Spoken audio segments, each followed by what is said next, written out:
It's time once again for... Mark Webb, Knowledge Investigator. Hey, Mr. Webb. I just watched Indiana Jones, and it looks like being an archaeologist is really exciting. But can I do it for a living and not get chased by giant boulders? There may be ways I can find out. I'll look into it and get right back to you.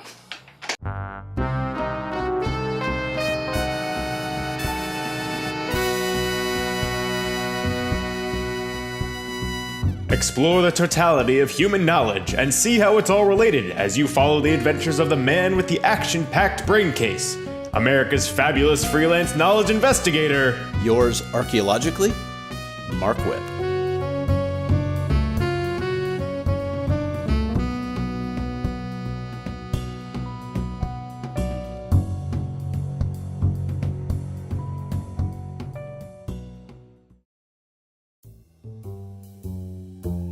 Since at least the 1920s, when Howard Carter's expedition discovered the tomb of the pharaoh Tutankhamun, people have been fascinated by the romance and adventure of archaeology.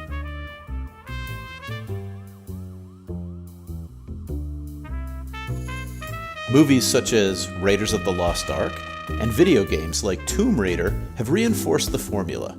Go to an exotic location, fight your way through natural and man-made obstacles, and collect the treasure.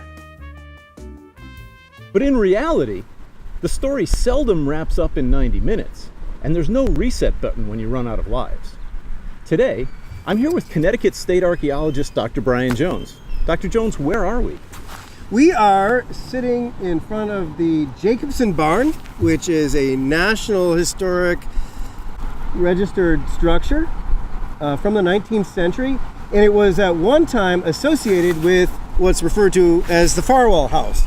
And of course, we don't see the house anymore. We see a funny lump of grass that was the footings of the old 18th century house that was built here and demolished in the 1970s. And what are you doing here today? Well, basically, we have used this site as a convenient training site for kids who are interested in archaeology. So usually middle school age kids, and once a year we run a 1-week program. We let them excavate around the old yard of this house and kind of see what they find to learn about life back in the 1700s, the 1800s, and the 1900s. So there's no boulders that are going to roll on top of us or poison darts that are going to pop out? And yeah, we're safe. Okay. Sounds great. Let's get dirty.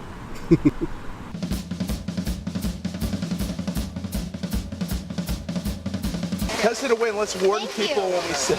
I really appreciate that. So tell us a little bit more about how the process of doing real archaeology differs from what people might see in the movies or in video games. Well, it's a beautiful day, huh? Instead of just going at it with shovels and digging up and looking for treasures, we want to lay out a very systematic grid pattern.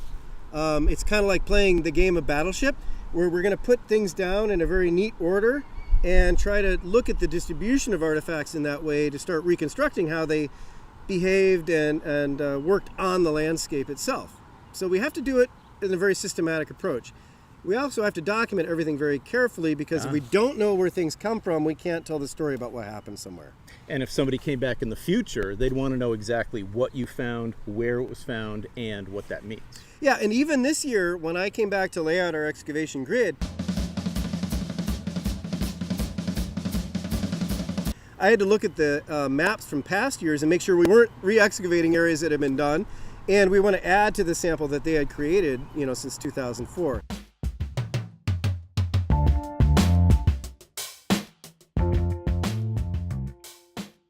What kinds of artifacts might you expect to find in a site like this? Well, the most common stuff is usually not very exciting to the general public. It's going to be a lot of nails and a lot of window glass. And those are actually important artifacts, though, because they tell us about phases of reconstruction happening on the site. We see a variety of nails here, from hand-wrought nails that date to, around the Revolutionary War period or earlier, to machine-cut nails that date after the 1790s, and then to modern wire nails, which were developed in the later 19th centuries.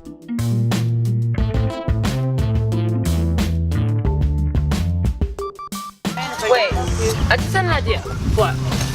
Could that have been a plot there? We get, ceramic fragments, dishes that used to be on their dining room tables, and glassware and things like that as well. So people's garbage can tell us a lot. This is a piece of glass that one of the groups found, and it's got the letters TH on it.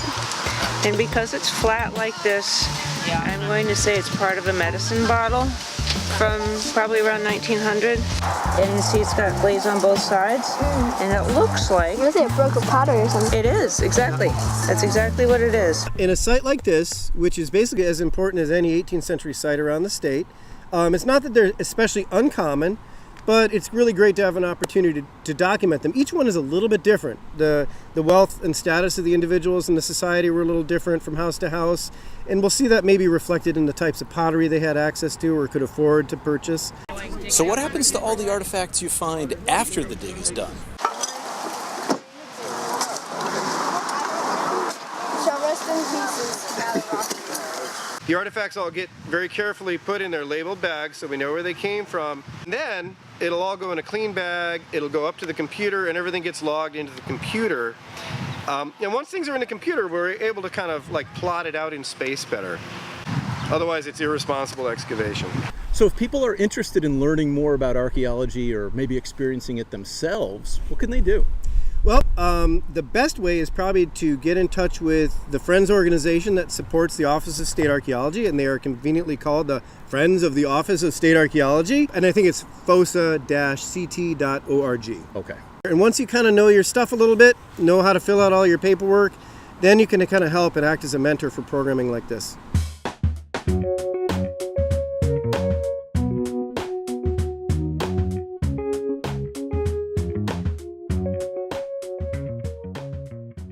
It had been an amazing experience, and I had a lot to tell my client. Well, it's sure different than I thought, but in some ways, it's even more interesting. Thanks, Mr. Webb. End of investigation. End of report. Remarks? Real life is often even better than we imagine from fiction. So if you're interested, why not try digging? Yours archaeologically, Mark Webb.